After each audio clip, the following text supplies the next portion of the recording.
सिलसिला है, एक एक्सक्लूसिव कन्वर्सेशन का, एक खास बातचीत का। टाटा कैपिटल के तीसरी तिमाही के नतीजे जो है वो बेहतर रहे हैं और नतीजों को कहां से सपोर्ट मिला है, क्या चुनौतियां हैं, आगे के लिए क्या गाइडेंस है, इस पर हमारे सहयोगी हर्ष सायता ने कंपनी के MD and CEO Rajiv Sabharwal से खास बातचीत की है। आइए इस बातचीत के एक हिस्से को सुनते हैं।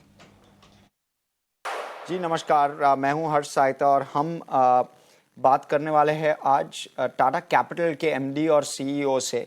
अब टाटा कैपिटल इंटरेस्टिंग कंपनी है क्योंकि one of the larger NBFCs है कंट्री के, और अक्रॉस प्रोडक्ट्स डील करते हैं, तो इसीलिए उनसे पल्स लेते हैं कि वो क्या देख रहे हैं ऑन ग्राउंड और क्या फील आ रहे हैं, ग्रोथ ड्राइवर्स कैसे हैं। मिस्टर राजीव सब्रवाल, नमस्कार सर। शुरुआत करते हैं सर आपके एसेट क्वालिटी से। आपको क्या ट्रेंड्स दिख रहे हैं एसेट क्वालिटी साइड पे? आपका क्रेडिट कॉस्ट अराउंड 1.2-1.3% के आसपास है लास्ट कपल ऑफ क्वार्टर्स। आपका टारगेट है 1% credit cost by FY28 of course, तो आपके पास वक्त है। पर ऑन ग्राउंड सिचुएशन कैसी है? फास्ट इंप्रूवमेंट हो रहा है एटलीस्ट एसएमई और एमएफआई बुक्स पे, काफी सारे लेंडर्स पे। आपको क्या ट्रेंड्स दिख रहे हैं? अगर हम एसेट क्वालिटी देखें तो वो क्वार्टर ऑन क्वार्टर इंप्रूव हो रही है और इसमें काफी चीजें हैं जो गवर्नमेंट ने की है, जो आरबीआई ने की है, जो बेनिफिशियल हो रही है। एक सबसे बड़ी बात ये है कि जीएसटी कट्स हुए हैं, उसकी वजह से ग्रोथ मोमेंटम और एक पॉजिटिविटी आई है मार्केट। दूसरी बात देखें तो आप इंटरेस्ट रेट्स कम किए हैं आरबीआई ने। जैसे इंटरेस्ट रेट्स कम किए हैं और लिक्विडिटी बढ़ाई है मार्केट में, अफोर्डेबिलिटी जो है वो कस्टमर की बढ़ गई है। सिमिलरली आरबीआई ने जो क्रेडिट ब्यूरोज हैं उनमें इंफॉर्मेशन जो है वो अब काफी रिसेंट आती है। अभी एवरी 15 डेज में सबमिट करनी पड़ती है और फ्यूचर में ये एवरी वीक सबमिट करनी पड़ेगी। सो जिस तरीके से रियल टाइम इंफॉर्मेशन अवेलेबल होगी क्रेडिट ब्यूरो में, क्रेडिट क्वालिटी और इम्प्रूव होगी। एमएफआई में भी जो वहाँ की एसआरओ है उन्होंने काफी अच्छा काम किया है और इंडस्ट्री प्लेयर्स भी और रिस्पॉन्सिबल हो गए हैं, जिस वजह से जो लेंडिंग है वो काफी कंट्रोल्ड हो रही है और कस्टमर की इनकम देख के हो रही है। उस वजह से हमने ये देखा है कि क्रेडिट कॉस्ट एमएफआई एरिया में भी कम हुई है। सो अक्रॉस सेगमेंट्स में जो क्रेडिट कॉस्ट कम हुई है उसका बेनिफिट हमको भी मिल रहा है। और सर इम्प्रूवमेंट कैसे किस तरीके से आएगा आपके हिसाब से?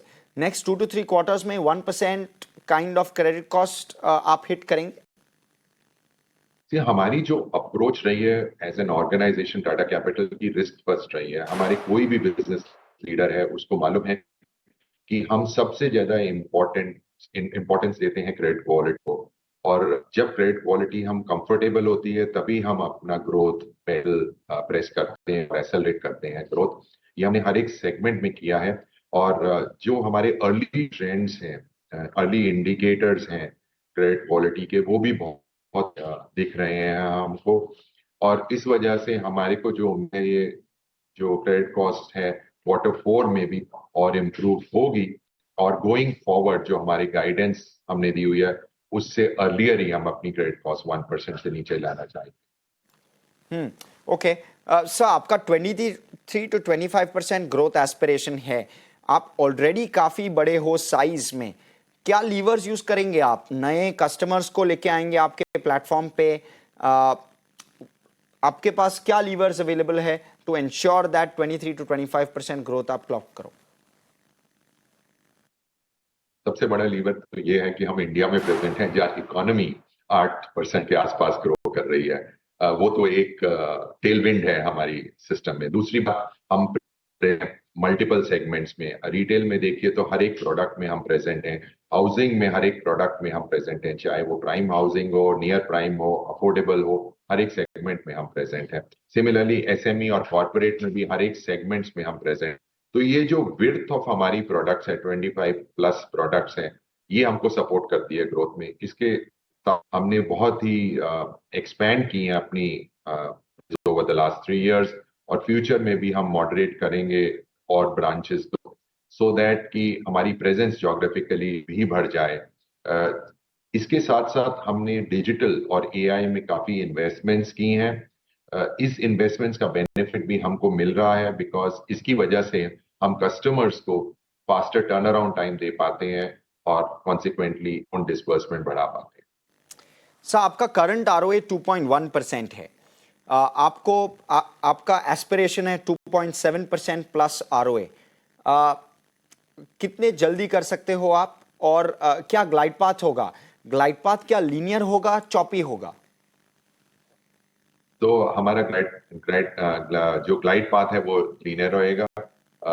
हम ग्रेजुअली हर एक क्वार्टर में इम्प्रूव कर रहे हैं अपना आरओए। जो हमारे बिग लीवर्स हैं जो उनको सपोर्ट कर रहे हैं इसमें क्रेडिट कॉस्ट, जैसे आपने बोला, इंडस्ट्री बेस्ट क्रेडिट कॉस्ट रही है हमारी और हम सस्टेन करेंगे उसको। सिमिलरली हमने टेक्नोलॉजी में बहुत इन्वेस्ट किया है, जेनएआई में अब इन्वेस्ट कर रहे हैं, उसकी वजह से हमारी ऑपरेटिंग एफिशिएंसी बढ़ती जा रही है, जिसकी वजह से हमारी पीएनएल में बेनिफिट मिल रहा है। और थर्ड बात यह है कि हम जो नई ग्रोथ ला रहे हैं वो डीपर मार्केट्स में ला रहे हैं, हाई यील्ड प्रोडक्ट्स में ला रहे हैं, उसकी वजह से मार्जिन्स भी इंप्रूव हो रहे हैं। हमारी रेटिंग AAA है, जिसकी वजह से हमको amongst the lowest cost of fund मिलता है मार्केट में। उसका बेनिफिट भी अब हमारे को आता है और उसका बेनिफिट हम कस्टमर्स को पास ऑन करते हैं, जो हमको ग्रोथ में भी सस्टेन करता है। Mister Sabharwal, thank you so much. आपने आपका कीमती वक्त निकाला, हमारे साथ बात किया। थैंक यू सो मच आपके व्यूज़ के लिए। थैंक यू सो मच हर्ष, आपसे बात करके। जी हाँ, और इससे हमारा ये जो चर्चा है वो समाप्त होता है। बने रहिए ET नाउ स्वदेश पे। बिल्कुल, तो ये टाटा कैपिटल के साथ बातचीत आप सुन रहे थे। अंशुल जी और कुणाल, आप दोनों के पास एक एक करके आएंगे। कुणाल, सबसे पहले आपके पास क्या नजरिया आपका बनता है टाटा कैपिटल पर? नतीजों की बात हमने की और नतीजों के बाद कंपनी का मैनेजमेंट कह रहा है गाइडेंस को लेकर काफी क्लियर है, वो ग्रोथ को लेकर काफी क्लियर है। सर, टाटा कैपिटल की बात करें 360 के अराउंड फिलहाल स्टॉक ट्रेड कर रहा है और व्यू टाटा कैपिटल को लेकर पॉजिटिव साइड का, ये उसमें कोई दो राय नहीं है। मुझे लग रहा है आने वाले दिनों में अच्छी खासी मोमेंटम यहाँ से देखने को मिल सकती है। स्टॉक वैसे भी 345 का अच्छा खासा सपोर्ट लेके ट्रेड कर रहा है, तो ट्रेडिंग के पर्सपेक्टिव से 345 का एसएल यहाँ पे बना के नया ट्रेड लिया जा सकता है। 370 का पहला टारगेट जैसे वो ब्रेक होता है, 392 का दूसरा टारगेट भी यहाँ पे आपको देखने को मिल सकता है। जो व्यू है टाटा कैपिटल को लेकर डेफिनेटली पॉजिटिव साइड का है।